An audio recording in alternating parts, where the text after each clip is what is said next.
प्रणाम साथियों। गौतम बुद्ध की रोचक कहानियों में से एक सुख और दुख। एक दिन गौतम बुद्ध ने एक दुखी व्यक्ति को देखा। व्यक्ति बुद्ध के चरणों में गिरकर अपने दुख दूर करने का उपाय जानना चाहता था। गौतम बुद्ध ने उस व्यक्ति को अपने पास बिठाया और बोला, तुम व्यर्थ चिंतित हो रहे हो। सुख दुख हमेशा नहीं रहते। मैं तुम्हें एक कथा सुनाता हूँ, ध्यान से सुनो।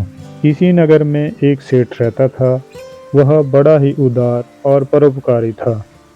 उसके दरवाजे पर जो भी आता था वह उसे खाली हाथ नहीं जाने देता था और दिल खोलकर उसकी मदद करता था। एक दिन उसके यहाँ एक आदमी आया। उसके हाथ में एक पर्चा था जिसे वह बेचना चाहता था। उसके पर्चे पर लिखा था, सदा ना रहे।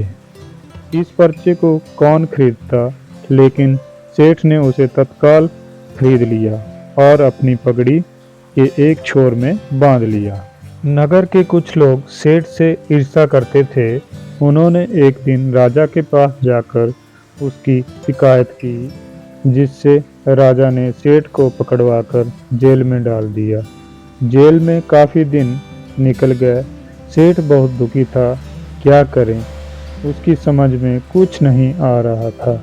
एक दिन अकस्मात सेठ का हाथ पगड़ी की गांठ पर पड़ गया।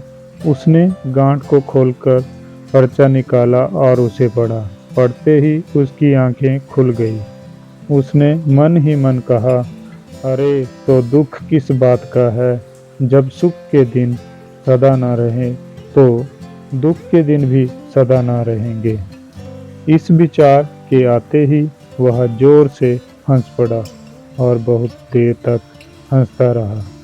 जब चौकीदार ने उसकी हंसी सुनी तो उसे लगा सेठ मारे दुख के पागल हो गया है। उसने राजा को खबर दी। राजा आया। उसने सेठ से पूछा, क्या बात है।